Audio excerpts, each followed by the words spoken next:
And we're on. My friend, thank you so much. You always been generous with me, and I appreciate that so much. Welcome back to Prescription Punk Rock. For people that don't recognize you, who the hell are you? I'm Jesse Sandejas from Escape from the Zoo and Days N Daze. It's crazy, man. I heard the project.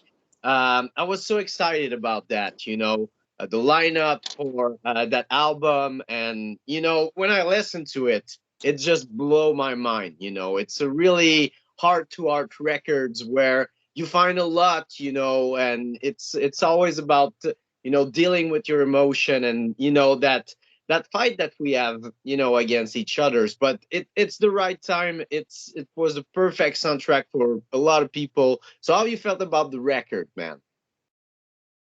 I feel really good about it. I'm really excited. We got to work with my buddy Elliot from We the Heathens and Doom Scroll, who I've been wanting to work with for a really long time. So that was really fun to collaborate. That dude is just a genius. So like being able to bounce ideas back and forth off him was a blast. And I mean, it's just a lot of the songs on the album mean a lot to me. I know that's like what every artist says when they release a new album, but it was a rough couple of years for everybody, and I'm glad that I have an outlet to articulate and express my thoughts and inner turmoils and stuff. So that was the thing, with the pandemic, everybody was kind of isolated, and they were struggling with things that they didn't expect, and mentally everybody got hit. So first time I think a lot of people understood that, how people can struggle through the days to days. There's a lot of people out there that go working and have a lot of issues with anxiety and everything, and I'm one of them. And having somebody who have those words, and it really helped a lot. And you realize that everybody have their issues. Yeah, it definitely. I mean, it helps me to know that other people can resonate with stuff that we write, because it makes me feel not so alone. And if it can do that for someone else, that's fantastic. It makes me feel really, really good. So thank you. Is it more easy with time to write new songs, create new music, or it's still something that is a challenge and still really hard to do? It's really difficult to do when I try to do it.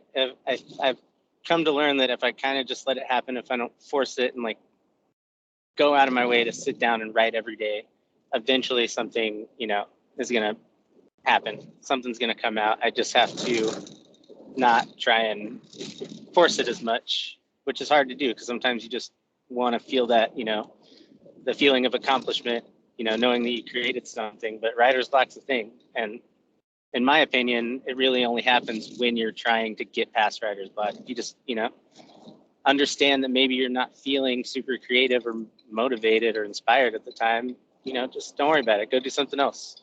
Watch a new movie or read a new book or try and, paint, or, it'll come back. So it's not that it's gotten easier or more difficult. I just feel like maybe now that I'm older, I understand kind of the cycle and the process of it a little bit better. Yeah, it's cool. And you're right. I think it's like I don't surf, but it's like catching a wave for surfer. You don't have to force it. It really have to come naturally in a way. Yeah, definitely. That's a really good, it's a good analogy like that. And I felt that you were having fun doing that new project, that there was no pressure in a way because there's no expectations. It's a new start in a way. Yeah. We've been doing Escape from the Zoo for a while, but there's, no one really knows about us too much. So, I mean, putting this album out on Fat Wreck's a big step. But yeah, there wasn't any pressure in recording it because we had no idea that it was going to be on Fat Wreck. We were just like putting some songs together. So yeah, we were just goofing off and playing video games and recording sounds to be like. So yeah, it was really fun to record. And again, I know that's a cliche when an artist is dropping a new album, but it was really fun time, and I hope that kind of shows when people listen to it. Yeah, and like you said, maybe for people that didn't know that project, how it started up, Sorry. how the band started up, how did you start that project, and when? Um, well, damn, when did we start it? When did Escape from the Zoo start? It's been like a long time, 6 or 7 years now. Wow. I met my now wife Veronica, and she plays mandolin. She absolutely shreds, and we wanted to start a project together, so we just started writing tunes. And then we got our buddy Coy on bass and our buddy Onion on drums, and now luckily we have Elliot to come along for the ride as well. Yeah, and we really felt the chemistry, and it's really strong. And like I said, when you have some fun and the songs are good, it creates something really magical. And I think people are in need of new kind of music, originality, something different. And I think that's what you bring, and it's really different than Days and Days that did the same thing in a way. Thank you very much. I appreciate that. Yeah, I think with Escape from the Zoo, that mandolin sound that Veronica brings is just, that's my favorite bit. It's just, I've never really heard a tone like that before, and she brings the noise, absolutely kills it. So I appreciate it. Thanks. Yeah, and like I said, we're in an era with the pandemic and everything. It's gonna be crazy. I mean, shows starting again. In Quebec, it's we're got confined again. They didn't any shows happening for a couple of months, but it's getting back to it, and people are so excited. And I think that it's about time that the new generation of band, take the main stage in festival and everything. And I think it's what's going to happen. And I think that you are at the right place, right time for a maybe kind change of lineup in the direction of music. Yeah, I'm excited. We'll see what the future holds. But we have our first tour in like 2 years, because we were on tour when everything started in March of 2020. We were out in Las Vegas, and our friend April from Apes of the State called us up, and we had no idea what was happening because we had, been on the road. We weren't watching the news and stuff. We were kind of just in the tour bubble. And they were like, "Why are y'all? Y'all should probably go home. There's a global pandemic happening." We're like, "Oh crap, yeah, let's pack up and get back." So yeah, it's been 2 years, almost to the day that we're leaving. I think we ended that tour on March 14th. This one starts on the 11th. Yeah. So I'm really excited to get back out there, and hopefully folks are, careful but not afraid to come out and party down with us. Yeah, and I think that people will realize more, and I'd realize more the impact that music had in their life and shows mentally. After a show, I feel so overwhelmed, so great for 2 days straight. And Yeah. it's you guys are therapists in a way. You should have therapist salary. No, I totally get that. When you have the opportunity to, go somewhere and just kind of share that energy with a bunch of like-minded people for a little bit, there's a sort of like catharsis that happens.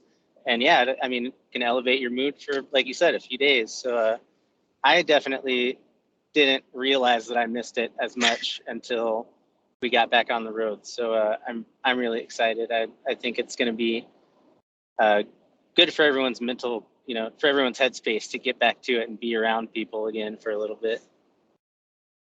Yeah, and we took so much things for granted for so many years. I think people will live the moment. I hope so, and just realize that being together is something that can stop any times, and that's the thing that gonna stay in our head. I think. Yeah, definitely. I definitely took, especially like just venues, even for granted, like really good venues. We lost a lot of them, just because they couldn't have shows. They had to shut down. It's expensive to keep one open. Um, so, yeah, I'm definitely going to cherish wholly the venues that we have left and the people that attend them for these shows. Because, like you said, who knows? Like, it could, like that, we're back in quarantine or whatever. So, was the pandemic accelerate the release of the records in a way? Was it something that you plan on, or was the record was done before the pandemic, or with the time it really helped, to develop the band since you were a lot on tour with Days N Daze? Uh, the pandemic absolutely sped up the release of this Escape from the Zoo album because, I mean, we didn't have anything else to do. We were playing like, virtual shows, which is fine. It's like a Band-Aid, right? It's a holdover. But even still, like, we're not traveling anywhere, just the copious amounts of time that we had on our hands. We had to do something with it. So, why not just release something new? If we were like on the road, 6 months out of the year or whatever, like we typically are, yeah, it would have been pushed for sure, I think. Hell So, yeah! silver What lining. positive about that goddamn pandemic?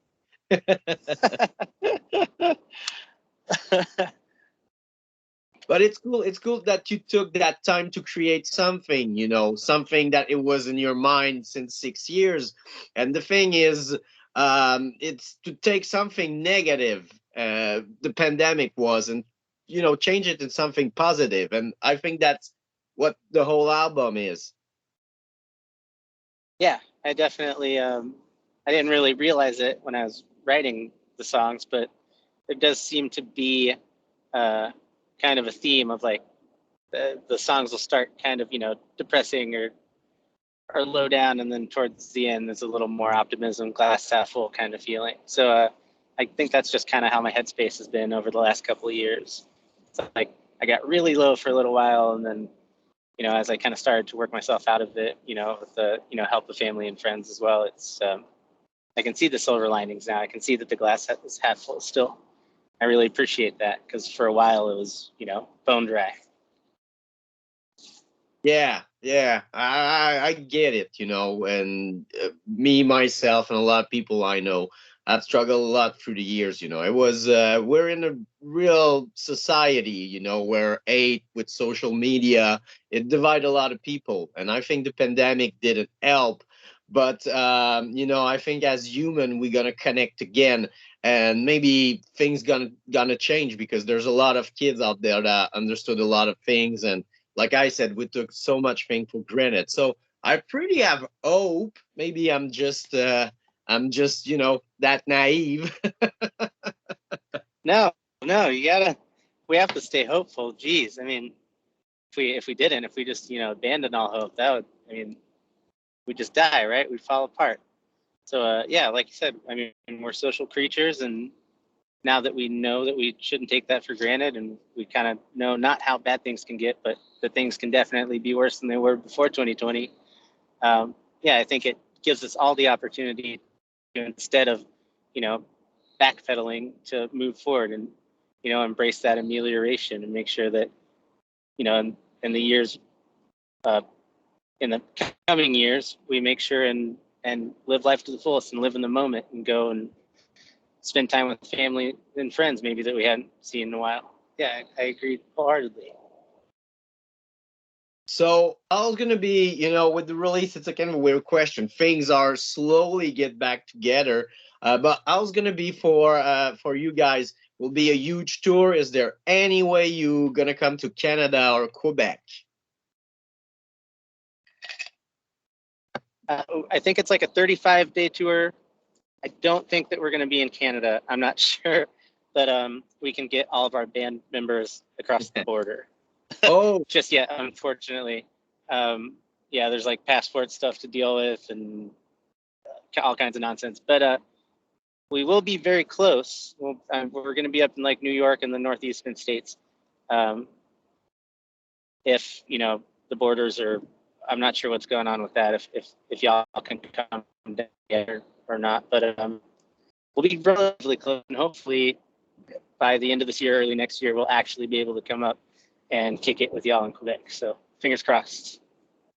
Yeah, because there's a lot of thing right now happening in Canada, with not just the border, there's Yeah. soccer everywhere in Ottawa, around Ontario. It's crazy right now. Yeah, there's no riot or anything, but there's a lot of people protesting right now to get back more quickly as, normal life. Yeah. I've heard little bits about it here and there. We've been out in California for a month or so, so I've been a little bit disconnected. But yeah, I've heard some weird stuff. There's people like flying Confederate flags and things up in Canada, stuff like that. That blows my mind. That seems very strange. Yeah, same here. I'm in the middle of it, looking the two position. I don't think government deal with it very well, and I don't think the protesters are all bad people, but there's a lot of weird people behind that. So, time will tell, like I said. But it's crazy to see the people, stand for the first time in I don't know how many years. That's wild, man. I hope everything gets paved over, smoothed over fairly quickly for y'all. So, Jess, you always been generous with me and the radio show. I repeat myself. Thank you so much. Of course, we invite people to grab the records. If you can buy it, go on Fat Records. There's, vinyl CDs, and of course, encourage the band. But if not, go listen to it and learn the song and sing them loud when you catch them live. Yeah. And we hope to see you around Quebec, man. Yeah, I hope to make it back much sooner than later. So thank you so much, my friend, for your time. And man, see you around. And we're gonna wait with Days N Daze, of course, and have fun with that tour and that new project. And congratulations, it's a really good record, and it really helped me out. The lyrics and everything is amazing. Thank you so much, Eric. I really appreciate it. It's been an absolute pleasure chatting with you. Thank Thank you you, so much man. for having me. And be safe on the road. And thank you for stopping. For the interview. I appreciate it a lot. Yeah, anytime. Hell yeah. Bye bye, man. Bye. Safe. Cheers, Jess.